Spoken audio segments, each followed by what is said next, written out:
Day of drama here at Westminster, two cabinet resignations over Brexit, David Davies and Boris Johnson. Let's get some reaction from MPs. With me are Conservative John Penrose and Catherine West for Labour. Welcome to you both. Is the government falling apart? No, apparently not. You say apparently not. You're asking the question, but the PM is in Parliament and is actually handling an awful lot of questions with a great deal of aplomb. That's going as well as you could possibly expect. And she's filled one position. She was asked in the statement just now, who's going to be the next Foreign Secretary? She had to say, well, look, I've been here for the last hour and a half. I hadn't had a chance to appoint one, but she's going to get around to it. Yeah, so, what's your personal feeling? I mean, are you supporting her? Are you supporting the Chequers statement? I have a few concerns about the Chequers statement, but I'm absolutely certain that changing horses at this point, with 8 months to go before Brexit, would be a huge mistake. We may argue about the policy, but we shouldn't let it get into personalities and people. Is this the moment where Labour could actually bring the government down? Well, I think it's meltdown in there. That's how it feels. Who is going to meet Mr. Trump when he comes on Friday? Because Boris was going to be the only person, for example, who wanted to meet him. So, we've got a lot of questions there. And, the Foreign Secretary is one of the key four posts.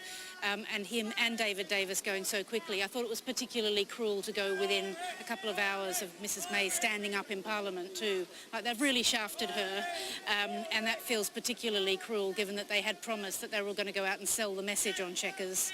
And so it does feel as though there's meltdown today, and with just 1 hour to go before the big 1922 committee where they'll be counting how many MPs will be wanting to get out the knives for Mrs May. It's quite a day. Are you critical of Mr Davies, Mr Johnson, what they've done? No, look, people have to stay in a government or leave a government as a point of principle. So I think it's always a mistake to criticise politicians for being lacking in principle and then to criticise them when they exercise some and resign on a point of principle. So no, absolutely not. Shouldn't they have left on Friday rather than giving the impression that the Cabinet was united? For a decision of this importance, I think you're allowed to take a couple of days over a weekend to think it through and make sure you're doing it properly. But I guess the point is this: rather than trying to talk about the personalities and the sort of Westminster bubble stories, the question here is whether or not we're going to get the right deal for the country. It's going to last us for decades. We need to focus on the policies rather than on the personalities, I think. Yes, and it would be helpful if Labour was a bit clearer what it wanted.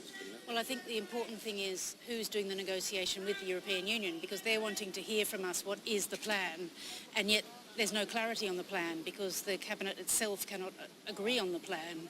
And so it's all very well for the opposition to have views, and I have my own, but I think it's just, we are in a complete mess, and it feels like meltdown here when you say we, you mean Labour? No, the Commons, the Parliament does feel... Parliament generally, you think? Well, I think the fact is, next week we have the vote on the customs union with a trade bill, and obviously Mrs May was preparing that element of the Chequers statement because she knew that there was a lot of support for the customs union, and now it feels as though perhaps that's not the case because we've got Mr Johnson and Mr Davies just walking out. And would you vote for customs union?